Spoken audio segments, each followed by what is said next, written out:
नमस्कार विद्यार्थी मित्रांनो, कोविड-19च्या प्रादुर्भावामुळे आपण वर्गाध्यापन या ठिकाणी थांबविलेले आहे.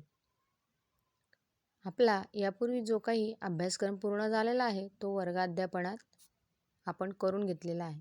तसेच आता यापुढील राहिलेला अभ्यासक्रम आपण ऑनलाईन पद्धतीने अभ्यासणार आहोत. मी सोनाली मॅम, परिसर अभ्यास भाग 2 हा विषय तुम्हाला आता ऑनलाईन पद्धतीने समजवत आहे. त्यासाठी विद्यार्थ्यांनी तसंच पालक वर्ग यांनी देखील सहकार्य करून अभ्यास पूर्ण करायचा आहे. दिलेला गृहपाठ देखील पूर्ण करायचा आहे व त्याचे फोटो संबंधित शिक्षकांच्या व्हॉट्सअप नंबरवर तुम्ही अभ्यास पूर्ण करून स्वाध्याय सोडून शेअर करायचे आहेत. शिवाजी महाराजांचा इतिहास आपण वर्गात अभ्यासला. शिवाजी महाराजांचे बालपण, शिक्षण, त्यानंतर बघा अनुक्रमणिका,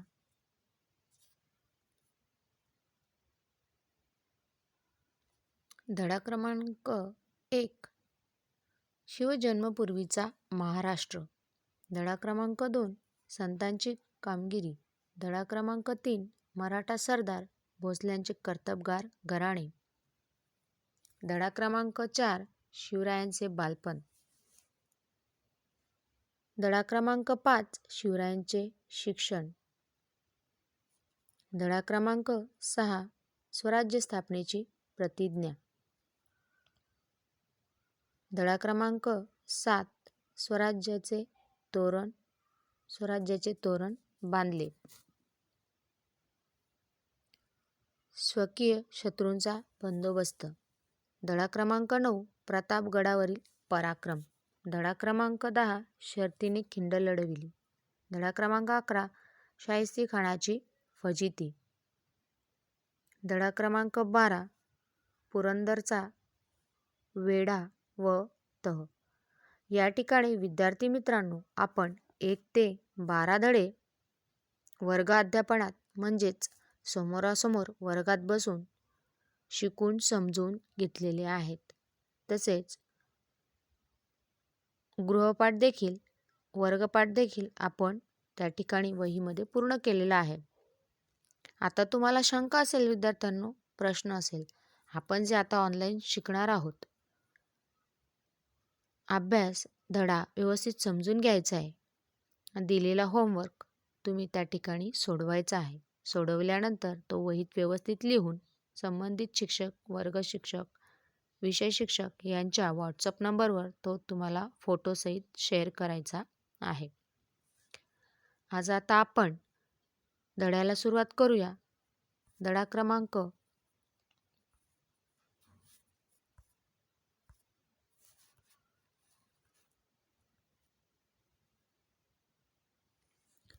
क्रमांक 13.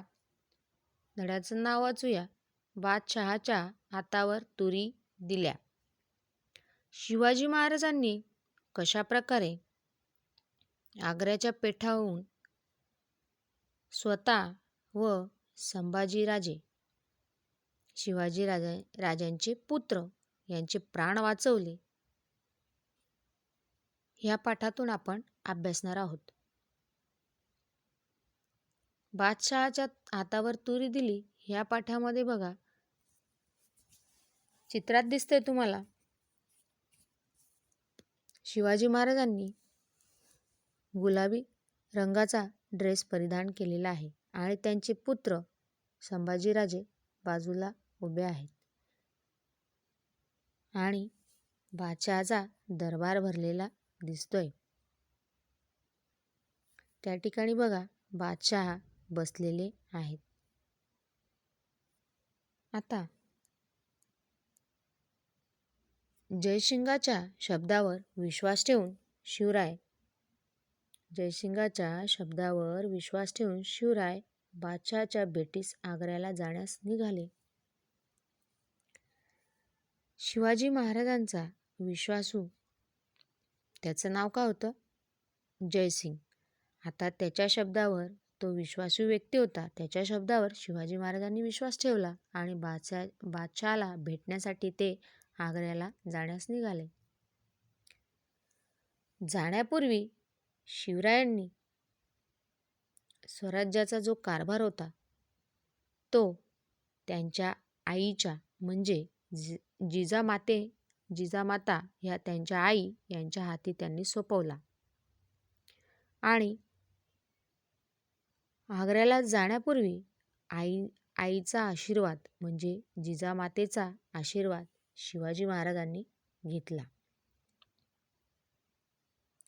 बरोबर आपले पुत्र संभाजीराजे, निवडक सरदार, काही विश्वासू माणसे आणि बराच खजिना घेतला.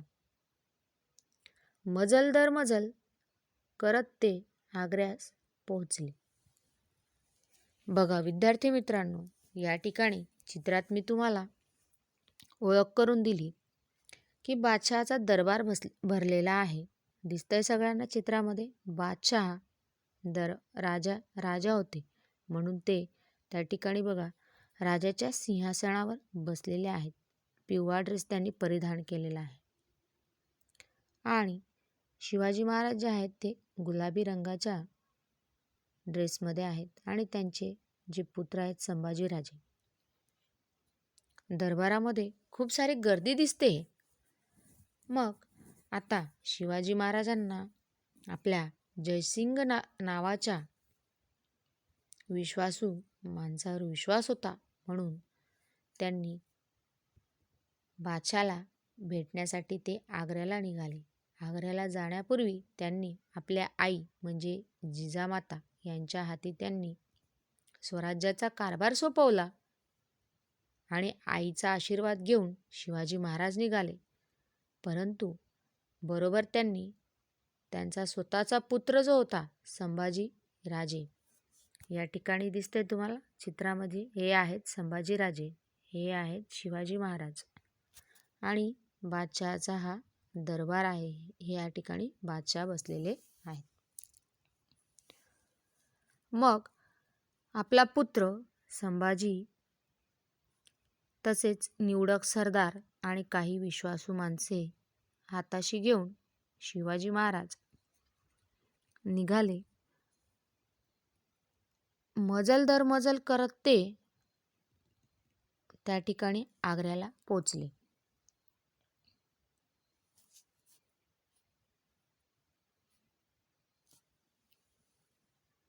इथपर्यंत आपण शिवाजी महाराज कशा प्रकारे आग्र्याला पोचले ते बघितले. आता पहिला मुद्दा आहे या ठिकाणी बघा. सर्वात प्रथम पहिला मुद्दा आहे दरबारातील बाणेदारपणा. ठरल्याप्रमाणे शिवराय बादशहाच्या दरबारात गेले. शिवाजी महाराज जे आहेत ते ठरल्याप्रमाणे बादशहाच्या दरबारात गेले. शिवाजी महाराजांसोबत छोटे संभाजी होते. त्या दिवशी औरंगजेब बादशहाचा 50वा वाढदिवस होता. बादशहा दरबार संपवून सल्लामसलतीच्या महालात गेला. त्याच्यासमोर निवडक सरदार मानाप्रमाणे आपापल्या रांगेत उभे होते. मग काय झालं असेल विद्यार्थी मित्रांनो त्या ठिकाणी? बघा, शिवाजी महाराजांचा अपमान झाला. कसा झाला असेल तर बघा, त्यांचा जो बादशाह यांचा जो दरबार होता, त्यांचे मानापानाचे जे सरदार होते ते आपापल्या रांगेत उभे होते. परंतु बादशहाने शिवरायांना मागील रांगेत उभे केले. मराठ्यांना अनेक वेळा पाठ दाखवून पळालेला जसवंत सिंग राठोड शिवरायांच्या पुढील रांगेत होता. शिवरायांना वाटले आपण महाराष्ट्राचे राजे, आपला मान पहिल्या रांगेत राहण्याचा.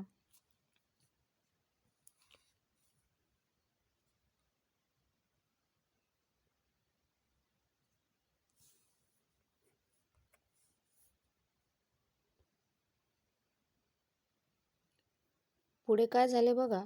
पान नंबर 51. 50 पान नंबरवर आपण अभ्यासले. तुमच्या सगळ्यांच्या लक्षात आलेच असेल. आता पान नंबर 51 वरचा इतिहास आपण अभ्यासणार आहोत. मग काय झालं विद्यार्थी मित्रांनो, बादशहाचा 50वा वाढदिवस होता. त्याने जशवंत सिंग जो होता तो मराठ्यांना पाठ दाखवून पळणार होता, तरी तो मानाप्रमाणे पुढच्या रांगेत उभा होता आणि शिवाजी महाराज त्यांच्या मागील रांगेत उभे होते. आपण तर महाराष्ट्राचे राजे आहोत असं शिवाजींना वाटले. शिवाजींना वाटले की तरी देखील आपल्याला मागील रांगेत उभे करावे म्हणजे काय.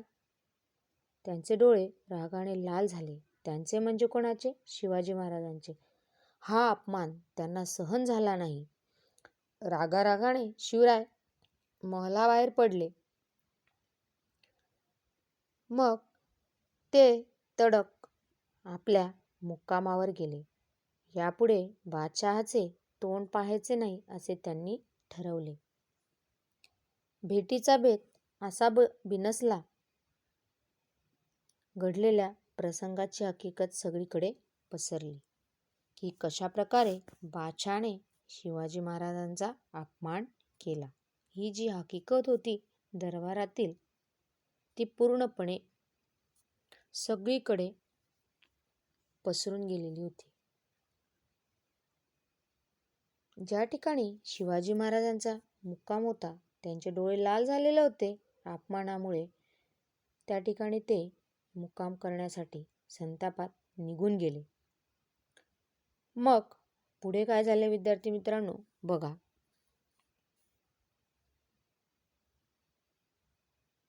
बादशहाची दगलबाजी. औरंगजेबाने शिवरायांच्या मुक्कामाच्या ठिकाणाभोवती शिपायांचा पहारा बसवला. औरंगजेबाने शिवरायांच्या मुक्कामाच्या ठिकाणाभोवती शिवरायांचा पहारा बसवला. ज्या ठिकाणी शिवाजी महाराज मुक्काम करणार होते त्या ठिकाणी बादशाह म्हणजेच कोण? औरंगजेब याने काय केलं? शिवाजी महाराजांच्या मुक्कामाच्या ठिकाणी पहारा बसवला. म्हणजे ते ज्या ठिकाणी मुक्काम त्यांनी केलेला होता त्यांनी काय केलं? त्यांचे सैनिक त्या ठिकाणी अवतीभोवती पसरवून दिले. म्हणजे शिवाजी महाराज या ठिकाणाहून पळायला नको. अशा प्रकारे दगलबाजी म्हणजे धोका देणे किंवा न सांगता फसविणे असं कारस्थान औरंगजेबाने म्हणजे बादशहाने शिवाजी महाराजांसोबत केलं. आणि त्या ठिकाणी शिवाजी महाराजांना पहारेकरी ठेवून अडकवलं. मग पुढे काय झाले? शिवराय आणि संभाजीराजे बादशहाच्या कैदेत पडले. शिवरायांनी ओळखली ती गोष्ट, त्यांनी ओळखली बादशहाने आपल्याशी दगलबाजी केली आहे, आता तो आपल्याला कधीच सोडणार नाही असं शिवाजी महाराजांनी त्या प्रसंगावरून आणि त्यांच्या मुक्कामाच्या जागेवर जो पहारा ठेवण्यात आलेला होता त्यावरून ही गोष्ट त्यांनी नक्की ओळखली. त्यांनी म्हणजे कोणी? शिवाजी महाराजांनी. अशा प्रकारे जो बादशाह होता म्हणजेच औरंगजेब बादशाह याने शिवाजी महाराजांना कैदेमध्ये केले आणि दगलबाजी म्हणजे फसवणूक करून त्यांना बंदिस्त बनविले. मग आता काय करायचे? शिवाजी महाराज तुम्हाला सगळ्यांना माहितीच आहे कोण आहेत, काय आहेत. मग त्यांनी एक युक्ती केली. काय युक्ती केली असेल तर ते आपण पुढील ओळींवर पुढील मुद्द्यामध्ये अभ्यासूया. बघा, दिवसामागून दिवस जाऊ लागले. एक दिवस शिवरायांनी बादशाहकडे अर्ज केला, मला महाराष्ट्रात जाऊ द्या. दिवसामागून दिवस गेलेले होते, खूप दिवस लोटले गेलेले होते. म्हणून शिवाजी महाराजांनी काय युक्ती केली? त्यांनी एक अर्ज केला. त्या अर्जामध्ये लिहिले, मला महाराष्ट्रामध्ये जाऊ द्या. पण बादशहाने ते ऐकले नाही. त्यांनी खूप खटपट केली पण बादशहाने मानले नाही. शिवरायांनी मनाशी निर्धार केला, की काहीही करून बादशहाच्या कैदेतून सुटून जायचे. निर्धार करणे म्हणजे निश्चय करणे, ठरविणे मनाशी. कारण शिवाजी महाराजांची फसवणूक झालेली होती. त्यांना बंदिस्त बनवून कैदेत ठेवण्यात आलेले होते.